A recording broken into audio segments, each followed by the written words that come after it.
सिक्खापदं समादयामि कामेषु मिच्छाचारा वेरमणि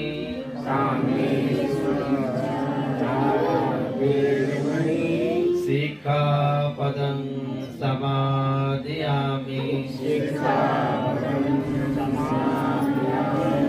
मुसावादा वेरमणि सिक्खापदं समादयामि सूरा मेरा मज्जा ममद्दठाना वेरमणि सिक्खापदं समादयामि साधु साधु साधु।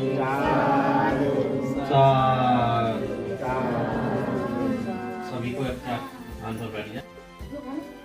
और बाबा साहेब जो वो बना करके दिए पूरे भारत में जो है उसी के बैनर तरह हम आपको बोल रहे हैं, उसी के बैनर तरह हमारे अध्यक्ष चुने गए हैं, उसी के तरह जो है हम भी आए हैं, आपका भी जो नियुक्ति होगा, आप सब उसी बैनर के तरह। तो बाबा साहेब भीमराव अम्बेडकर जो है ये जो दुनिया को ये बुद्ध धर्म की जो दीक्षा दे गए हैं वो अनुकरणीय है। अब आप बोलिए कि बुद्ध क्या है? बुद्ध का मतलब होता है बुद्धि। जी जी सर। बुद्ध का मतलब होता है बुद्धि। तो हम लोग पहले पूरे तब शरणं गच्छामि यानी बुद्धि के शरण में चलिए। बुद्ध के शरण में चलने का मतलब क्या हुआ? बुद्धि के शरण में।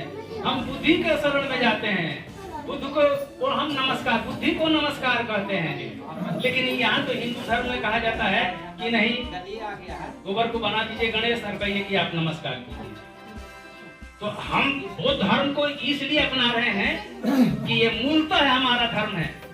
ये बुद्ध का जो धर्म है, ये बाबा साहेब देखिए 1927 में 35 में 23 सितंबर जो है 1935 में उन्होंने घोषणा किया कि मैं हिंदू होकर के हिंदू धर्म में जरूर जन्म लिया लेकिन हिंदू होकर मरूंगा नहीं। हिंदू धर्म में जन्म लेना मेरा बस की बात नहीं थी, लेकिन हिंदू नहीं मरूंगा ये मेरे बस की बात है। इसलिए 35 में घोषणा किए और 56 में 14 अक्टूबर 1956 में उन्होंने बौद्ध धर्म की दीक्षा ली। क्यों ली भाई? 21 वर्ष क्यों रख गया? Baba Saheb Bhimrao Ambedkar genius of the world, जो दुनिया का 1 नंबर विद्वान, आप जानते हैं ना कि अमेरिका के कोलंबिया यूनिवर्सिटी में पढ़े बाबा भीमराव अम्बेडकर, और 300 वर्षों का इतिहास को खंगाला गया कि सबसे जीनियस कौन है, सबसे पढ़ा लिखा आदमी कौन है, सबसे काबिल आदमी कौन है, और कौन किया? ओबामा, जो राष्ट्रपति ओबामा था। और 300 वर्षों के इतिहास को जो खंगाला गया, 300 वर्षों के इतिहास में सबसे जो है जीनियस विद्वान कहिए, अद्भुत ब्रेन का आदमी कौन मिले? बाबा साहेब भीमराव अम्बेडकर। इसीलिए कोलंबिया यूनिवर्सिटी के गेट पर लिखा गया है ज्ञान का प्रतीक, symbol of knowledge, doctor B R. Ambedkar, Bhimrao Ambedkar. अब बताइए, अमेरिका जैसा देश में यहाँ के राष्ट्रपति ने ये कह दिया, लेकिन उसी भीमराव अम्बेडकर का आपके देश में अभी न्याय नहीं मिल रहा है। 40 वर्षों के बाद जो है भारत रत्न मिला है और भारत में इसको मान्यता मिल गया है। और उसी बुद्धिस्ट सोसाइटी ऑफ इंडिया के द्वारा बाबा साहेब नागपुर में 14 अक्टूबर 1956 में अपने 10 लाख अनुयायियों के साथ बौद्ध धर्म ग्रहण किए। पहला दिन जो है 5 लाख थे, दूसरा का दिन चंद्रपुर में 3 लाख, फिर तीसरा दिन चंद्रपुर में 2 लाख, यानी 10 लाख अनुयायी 3 दिन तक चलते रहा और बौद्ध धर्म ग्रहण किए थे बाबा साहेब भीमराव अम्बेडकर इसी बुद्धिस्ट सोसाइटी ऑफ इंडिया के तरफ। तो मैं और योगेश्वर नंदन जी, हम लोग जो है वहाँ प्रशिक्षण लेने के लिए 10 दिन का प्रशिक्षण तो बुद्धिस्ट सोसाइटी के दादर में गए थे। मुंबई में दादर है जहाँ परिनिर्वाण हुआ था बाबा भीमराव अम्बेडकर साहब का परिनिर्वाण, मैंने अपनी देह त्याग किए थे अलीपुर में, आपको दिल्ली में, लेकिन विमान से वहां ला करके वहां अंतिम जो है उनका जो है संस्कार किया गया था। वहीं पर चैत्य भूमि, उसको चैत्य भूमि कहते हैं। इस आज 4 तारीख है, ये 5-6 तारीख को वहां जो है कम समुद्र के किनारे पर आप जाइएगा, पूरा बना हुआ है, वहाँ पुलिस का भी कैंप रहता है हमेशा 24 घंटे। वहाँ चैत्य दिया गया, बाबा साहेब की अस्थि रखी, हमने जाकर 15 दिन हम लोगों ने रहा है। 10 दिन का प्रशिक्षण लिया, 5 दिन हम लोगों ने घूमा जो है समुद्र में, जो है घूमा। बाबा साहेब का वो जो बनाए थे वो प्रेस खोले थे, ये अम्बेडकर भवन बनाए हैं, वहाँ पर भी हम लोग गए थे। जाने के बाद वहाँ बहुत कुछ सीखने का मौका मिला। 10 दिन हम लोग पढ़े, ये भंते थे, चीवर लिए थे, भंते जी पे की तरह जे 10 दिन, और 4 बजे सुबह में उठ जाते थे और 5 बजे जो है तैयार होकर के बैठ जाते थे। मेडिटेशन 1 घंटा होता था, उसके बाद जो है 8 बजे तक ले क्लास चला जाता था। अब बुद्धि जी पर, अम्बेडकर बात पर, संविधान पर, देश दुनिया पर जहाँ पढ़ाई होती थी। 10 दिन हम लोगों के इतनी पढ़ाई हुई, हम लोग कहे कि इतना पहले पढ़ाई अगर हुई रहती स्टूडेंट में तो हम लोग आज बैरूद बने रहते हैं। तो वहाँ पढ़ाई हुई, तब हम लोग को पढ़ाई होने के बाद एग्जाम लिया गया। एग्जाम लेने के बाद तो हम लोग सर्टिफिकेट मिला, तीनों सर्टिफिकेट, क्योंकि कोरोना के चलते वहाँ 2 साल से वहाँ शिविर नहीं लग रहा था चैत्य भूमि में। वहाँ एक साथ सारा मेड़, बौद्धाचार्य और केंद्रीय शिक्षक तीनों का जो है हम लोग का जो है सर्टिफिकेट मिली है। वहीं बताया गया कि इसकी मान्यता जो है विश्वविद्यालय के बराबर है। वो जो बुद्धिस्ट सोसाइटी ऑफ इंडिया है उसकी मान्यता वो यूनिवर्सिटी की तरह है।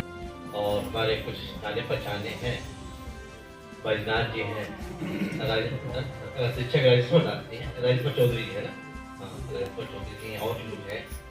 और इस जिला से कुछ दूसरे जिला से भी आए हैं और इस जिला के विभिन्न प्रखंडों से आए हुए सभी साथियों को मैं हार्दिक अभिनंदन स्वागत करता हूँ। हमारे बीच में माता बहनें बच्चियाँ हैं, उनको भी बहुत बहुत हार्दिक अभिनंदन करता हूँ। कारण कि मैंने संक्षेप में अपना परिचय दे दिया था। मेरा नाम योगेश्वर नंदन, मैं रहने वाला नालंदा जिला का। बाबा साहब की कृपा से मैं नौकरी करता हूँ, बाल बच्चा होता है, लेकिन बाबा साहब का कर्जदार हूँ, इसलिए समाज में चल करके बाबा साहब के मिशन को अपने सामर्थ्य के अनुसार आगे बढ़ाने का काम करता हूँ। तो इसी क्रम में काम करते करते विभिन्न लोगों से जुड़ाव होता रहा, जुड़ते गए, आगे बढ़ते गए। और मैंने बताया कि करीब 29 जिला में गांव-गांव में चल करके जो है मैं लोगों को जागरूक करने का काम करता हूँ। एक एक गांव में बैठ करके युवा हो चाहे महिलाएं हैं, सभी को बैठा करके कैडर क्लास बाबा साहब बुद्ध के विचारधारा को बढ़ाने का काम करता है। इसी बीच में इसी साल अप्रैल महीना में मुझे एक बड़ी संस्था से जुड़ने का मौका मिला, कारण कि मैं भी एक संगठन का नाम रखे हुए था, लेकिन मैं कभी नहीं जानता था कि बाबा साहब भी अपने जीवन में कोई संस्था या संगठन बना करके गए थे। लेकिन बाद में मुझे जानकारी हुई कि बुद्धिस्ट सोसाइटी ऑफ इंडिया, ये बाबा साहब खुद इस संस्था को बनाए थे। 1954 में इसकी स्थापना किए थे। जैसे आज बैठे हुए हैं इतने लोग, तो हो सकता है उस समय कम लोगों के साथ बैठक किए होंगे और अपने विचार रखे होंगे कि भाई हमें एक संगठन की जरूरत है लेकिन पूरे भारत में तथागत बुद्ध के विचारों को आगे बढ़ाना है। ये 1954 में उनकी सोच बनी। सोच तो पहले से बनी होगी, लेकिन लोगों के बीच में बैठक की। 4 मई 1955 में इस संस्था का रजिस्ट्रेशन हुआ सरकार से।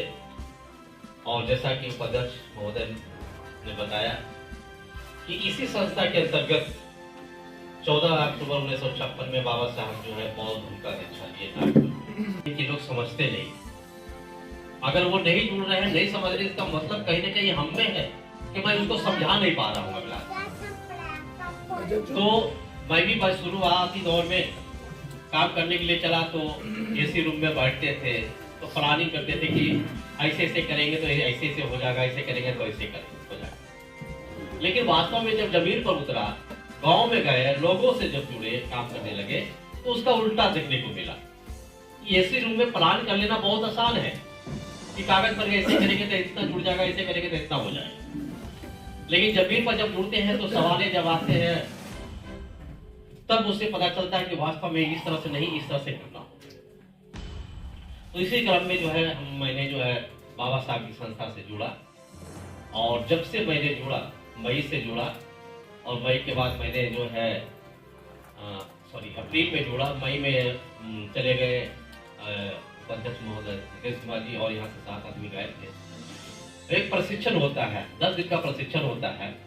उस प्रशिक्षण में सबसे बड़ी चीज जो उपलब्धि होती है, 10 दिन भिक्षु बन करके रहना पड़ता है। जैसे भक्ति जी हमारे पास 10 दिन जो उस अवस्था में रहे, भिक्षु बन करके जो रहे, मैं अपने जीवन में मैं क्या बताऊं, वो जो मान सम्मान मिला, इज्जत प्रतिष्ठा मिला, और वो जो अपने अंदर से जो गौरवान्वित महसूस किया कि मेरे जीवन का लगता है सार्थक रास्ता बन रहा। अरे बाबा साहब के जो पोता है, जिनके लिए मैं मिलने के लिए तरसता था, वो भी भिक्षु के रूप में थे, तो वो भी जो हमारे नमन करते, तो मेरी नमन नहीं करते, उस जीवन को नमन करते। तो जीवन का इतना महत्व है ना। तो मैंने वहां पर जो है 10 दिन रह करके बहुत कुछ सीखा, बहुत कुछ जाना, और वहां से जो है एक चीज गाँव में जाने का मौका मिला। तो वहां मैंने देखा कि गाँव में ये जो अभी 4-5 वर्ष की जो बच्चियां हैं, वो इतना जो है बुद्ध के विचार से प्रभावित, और उसमें इतना बढ़िया संस्कार और बुद्ध भजना, ये सब इतनी बढ़िया से बच्चियां लोग करती थी कि हम लोग भी नहीं कर पाते। तो वो बचपन से माता पिता से सीखती, और वो संस्कार से देखिए गरीबी में जिंदगी जीते हैं, लेकिन गरीबी में जिंदगी जीना कोई अपराध नहीं है, अभिशाप नहीं है, लेकिन एक इंसानियत की जिंदगी जीना, मानवता की जिंदगी जीना, गरीबी में रह करके वो अच्छे संस्कार में रहना, ये सबसे बड़ी उपलब्धि है। तो वहां मैंने देखा ज्योति में गांव में भी हमारे गरीब लोग हैं, लेकिन एक संस्कारवान है, एक अच्छे संस्कार में जीते हैं लोग। महिलाएं आपस में कितना जो है हम लोग चलते थे, बंदे थे,